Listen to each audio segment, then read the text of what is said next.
अच्छा जी, जो टिक्के हम बना रहे हैं उनके लिए सबसे पहले एक बेस प्रिपेयर करना है। बेस में हम डालेंगे आज थोड़ी सी खजूर, इसको आप चॉप कर दें।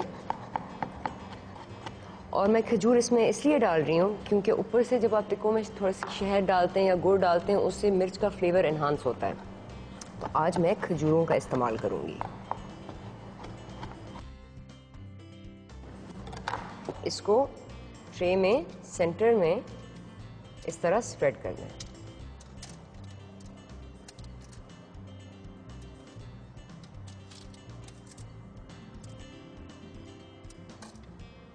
बहुत ही कम मैंने इस्तेमाल की, 3 खजूरें इस्तेमाल की, उससे ज़्यादा करने की ज़रूरत नहीं है।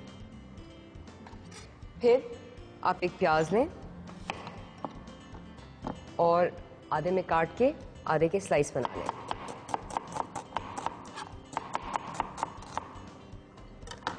इनको भी आप सेंटर में इस तरह बिछा दें। ओके, नेक्स्ट स्टेप, आप 2 पीस लहसुन के लें और उनको बारीक स्लाइस कर लें।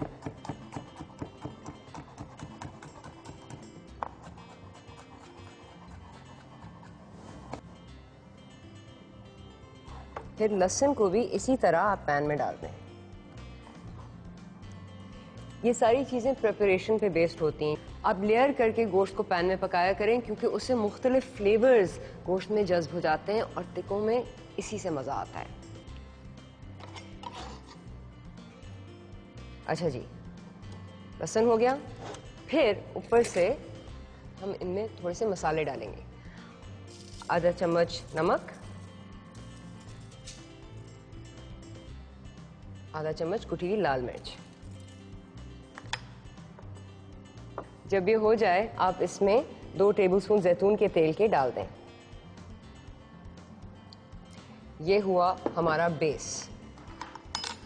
नेक्स्ट स्टेप,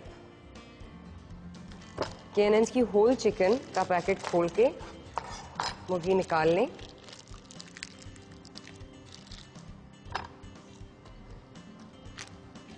और फिर आपने इसके टिक्के के पीस बनाने हैं।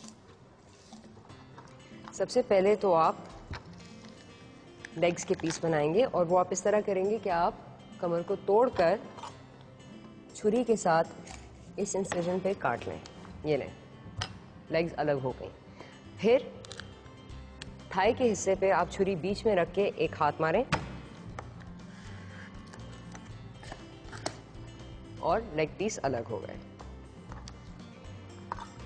सीने वाले हिस्से के लिए सबसे पहले आप सीने पे थोड़ा सा जोर दें, उसको दबाएं और फिर कैविटी में हाथ रख के आप सीने को थोड़ा सा सेपरेट करें।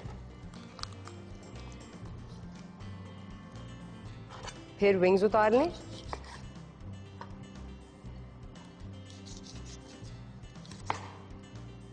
विंग्स उतार कर आप कमर के हिस्से को सीने से अलग कर दें।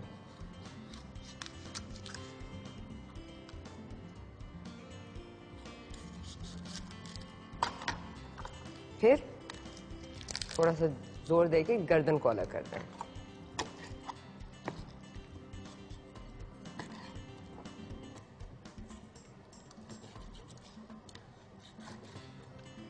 चलिए जी, नेक्स्ट स्टेप और आखिरी स्टेप, सीने के बिल्कुल बीच में छुरी रख के एक इंसिजन बनाएं और फिर उसी तरह जैसे हमने थाइस को सेपरेट किया था, हाथ मार के आप सीने की हड्डी तोड़ें। और ये लें, टिक्के रेडी। आपके लिए कटिंग में लेसन भी हो गया। फिर टिक्कों में आप एक इंसिजन बनाएं क्योंकि एक तो वो बहुत अच्छे लगते हैं और उससे मसाले भी गोश्त के बिल्कुल अंदर तक चले जाते हैं। वही आप इंसिजन लेग्स पे भी बनाएं।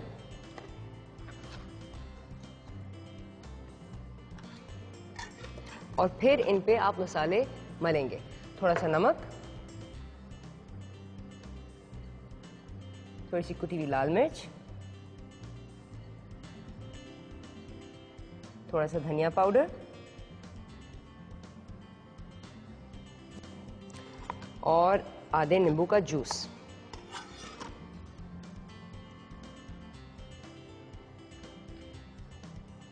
अब आप हाथों से मसालों को बिल्कुल इंसिजन्स के अंदर तक मलें।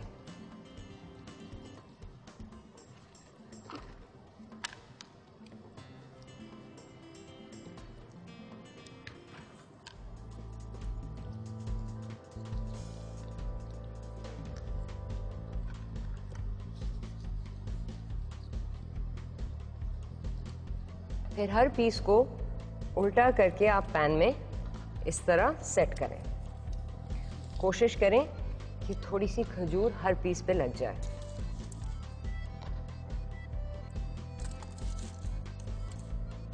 अगला स्टेप सबसे सिंपल, आपने इनको 15 से 20 मिनट 250 डिग्री सेंटीग्रेड के ओवन में पकाना है।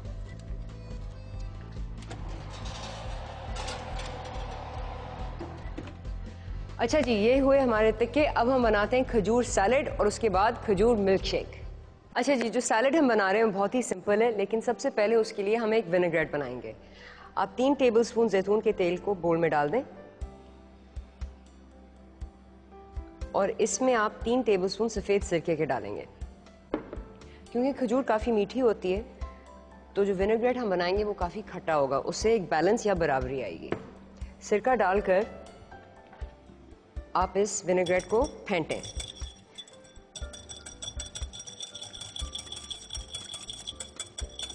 इसको हम अंग्रेजी में एमल्सिफिकेशन कहते हैं, जहां हम सिरके और तेल को एक साथ बाइंड कर देते हैं, यानी तेल अलग नहीं रहता है।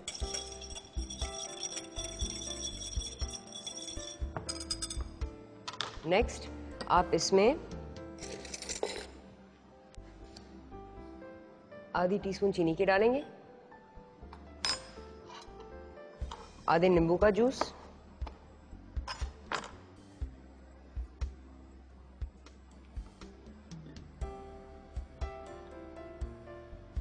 आधी टीस्पून नमक, थोड़ी सी लाल मिर्च और इसमें मैं थोड़ा सा जीरा डाल रही हूँ और मैं जीरे को कच्चा छोड़ रही हूँ, चुटकी बराबर जीरा। इसको आप अच्छी तरह विस्क करें उस पॉइंट तक कि चीनी घुल जाए। नींबू डालने से ये होगा कि वो जीरे को पकाएगा और फिर जो दूसरी चीज़ें हम इसमें डालेंगे उससे भी बहुत फ्लेवर निकलेंगे।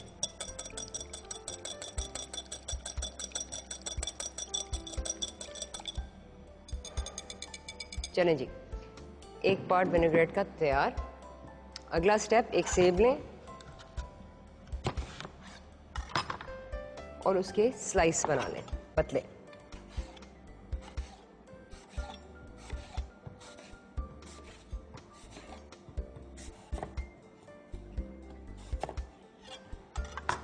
और इनको आप विनेग्रेट में डाल दें।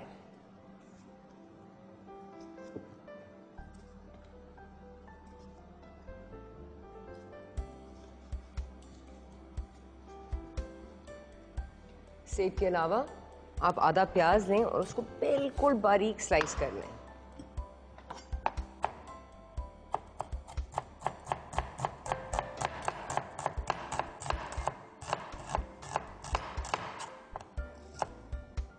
और इसको भी आप विनेग्रेट में शामिल कर दें। फिर इन चीज़ों को थोड़ा सा मिक्स कर लें। नींबू प्याज को भी थोड़ा सा पकाएगा तो उसका कच्चापन या उसकी जो स्ट्रॉन्ग फ्लेवर है वो ख़त्म हो जाएगी।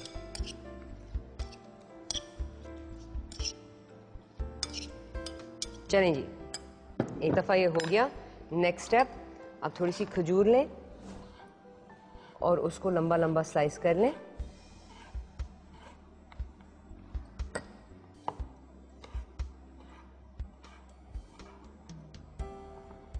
उसको भी विनेग्रेट में शामिल कर दें। फिर एक और दफ़ा आप सब चीज़ों को अच्छी तरह मिला लें।